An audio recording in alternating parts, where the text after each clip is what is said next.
ते नियोजन मेहरबान आजारी असल्यामुळे आपल्याला काही कारणाचं करता नाही आलं.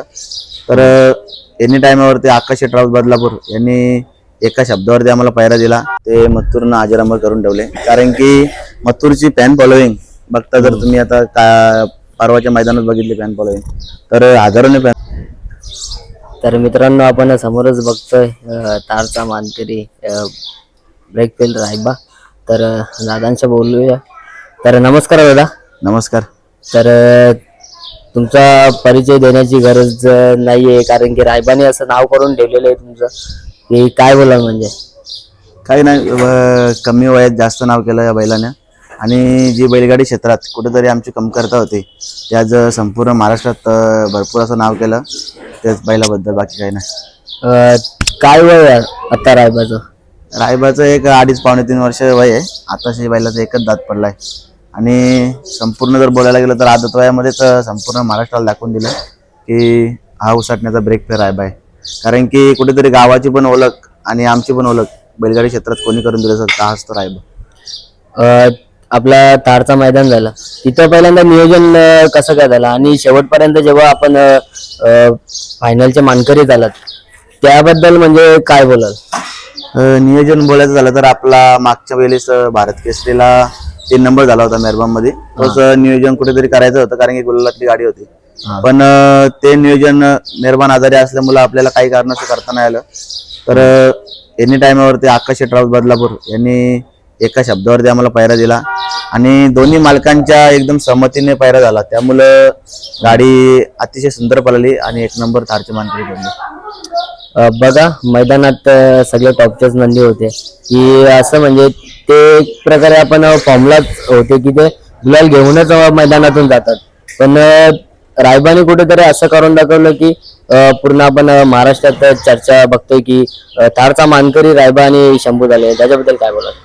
हो, जेव्हा जेव्हा महाराष्ट्रात मोठी मैदान झालेत ज्या टॉपच्या गाड्या 8 होत्या फायनलला त्या 8च्या 8 गाड्या फायनलला होत्या आणि त्यामध्ये कुठेतरी आपली एक गाडी होती आणि आपल्याला पण बैलावरती संपूर्ण विश्वास होता कारण की दोन्ही बैल गाडी दिवाणी बैल होती. त्यामुळे दोन्ही बैलांना जर गाडी चिपकली तर काही घडू शकते सर्वांना माहित होतं. तसं झालं आणि दोन्ही बैलांना गाड्या एकदम घासल्या त्यामुळे गाडी सुंदर अशी पळाली आणि ओव्हर कॉन्फिडन्स मध्ये गाडी आणली आपला कुणाल ड्रायव्हर आंबेशिव. त्याच्याही मनापासून धन्यवाद. बघा तुम्ही बैलगाडी क्षेत्र कुठेतरी आता आपल्याला पैसाही तेवढाच महत्वाचा आहे या क्षेत्रात आणि तुम्ही काम वगैरे सर्व बघून कुठेतरी बैलगाडी क्षेत्राचा नाद पूर्ण करता. त्याच्याबद्दल काय बोला? काही नाही, स्वतःची मेहनत आणि सर्व मुलांची मेहनत आहे त्यामुळं आणि एक खंबीर साथ आहे अलंकार शेट मडवी. त्यामुळं काही पैशाचा काही प्रॉब्लेम तर अजूनपर्यंत बैलासाठी आला नाही.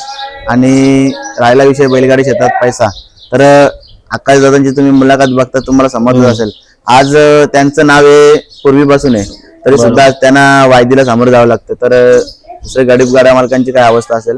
पण ठीक आहे, आपलं जर मुंबईमध्ये पण अशी जर स्पीडची बैला असतील तर मुंबईमध्ये वायदीचा प्रमाण तर नाहीच आहे. तर मुंबईमध्येच पायरा झाला तर वायदी पण वाचेल आणि गाड्याही सुंदर अशा पद्धतीने. रायबाचं पुढचं नियोजन कसं काय असणार आहे?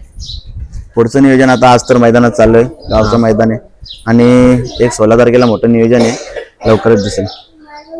बघा रायबाचं कुठेतरी आज आपण उसाटण्याच्या मैदानात स्वागत समारंभ बघतोय.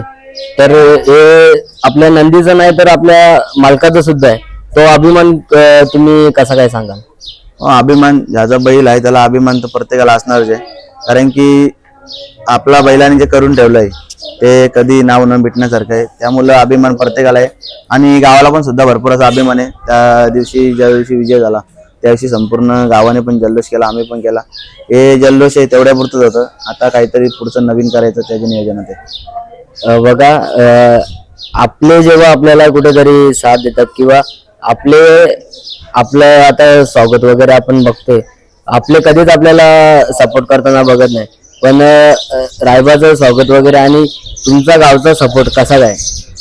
गावचा सपोर्ट अतिशय सुंदर आहे कारण की छोट्यातला छोटा माणूस आणि मोठ्यातला मोठा माणूस प्रत्येक जण हा बैलाचा अभिमानाचा करत होता. कारण की बैलांनी जसं करून ठेवलंय गावाचं नाव कुठेतरी 7 समुद्र पार करून ठेवलं आणि उसाटण्याचा रायबा आज तर ओळख त्याची त्यामुळं गाव पण पूर्ण प्राऊड फील करतो. त्याच्यामुळं त्या दिवशी गाडी जिंकली किंवा 1 नंबर केला त्या दिवशी आमच्या आधी सर्व गावाने फटांगरे वाजवले होते. बघा नक्कीच तर रायबाचा स्पीड कुठेतरी ब्रेक केलं. रायबा हे नाव कुठेतरी रायबाला सुटी होते की म्हणजे एक कुठेतरी अपराजितच होत चाललेलं आहे की पराभव आपल्याला आपल्या नशिबी नाहीये. म्हणजे एक जिंकतानाच आपण बघतोय. तर याच्याबद्दल काय बोला?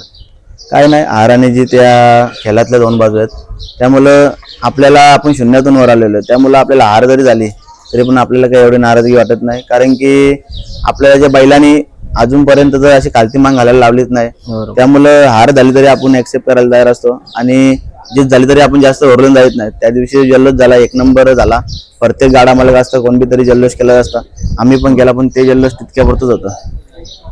आणि बघा रायबा कधी चर्चेचा विषय बनला तुमच्या मताबद्दल? बैल तर पलतच होता, पण चर्चेचा विषय बनला म्हणजे एक फेरा काढला आम्ही मथुरमध्ये उसरणं पाटीत. तेव्हा बैल थोडाफार लोकांना दिसला की हा वासरू एक छोटा पण भरपूर असं पलतोय. तर थोडे अपेक्षित पैरे झाले त्यावेळी. त्यानंतर या सीझनला जसं आपण एक पहिली बिंदोड केली पोलीसमध्ये, आवर्जून नाव घेतो धवलेपाडचा बलमा आणि रुद्रा. ही गाडी पावसाळ्यात अतिशय फॉर्म मध्ये होती आणि ती गाडीला आपण मात केली पाटगावच्या पाटीत. तेव्हा सर्वांना माहित झालं की आता हा या चालू सीझनला मुंबईमध्ये काहीतरी घडवेल आणि तेच झालं. 100% बैलांनी नाव केलं आणि ज्या पण टॉपच्या गाड्या आहेत सर्व आपण मारून बसलो. बघा जेव्हा 1001 धावणीतला कुठलाही नंदी असू दे, पैरा होऊ दे किंवा फेरा मारू दे किंवा शर्यत होऊ दे, म्हणजे असं काही 1001 धावणीतला असू दे तर त्याच्यासोबत आपलंही नाव होतं. आणि एलियन सोबत जेव्हा रायबा पळाला तेव्हा सुद्धा आपण गुलाल बघितला. तर त्या धावणीबद्दल काय बोलाल आणि दादांबद्दल काय बोलाल राहुल? 1001 धावणीबद्दल बोलायला तर त्यांचं जे नाव आहे ते मथुरनं अजरामर करून ठेवले, कारण की मथुरची फॅन फॉलोईंग बघता जर तुम्ही आता परवाच्या मैदानात बघितली फॅन फॉलोईंग तर हजारोने फॅन फॉलोईंग होती. त्यामुळं त्या बैलाच्या नुसतं बाजूला जरी गाडी घासली कोणतीही असो मग तिचं पण 100% नाव होतं आणि त्याच्या गाड्यात पळालं तर ते सांगायची गरज नाही. तर दादा धन्यवाद मुलाखत दिल्याबद्दल आणि पुढच्या वाटचालीत शुभेच्छा. धन्यवाद तुम्हाला पण.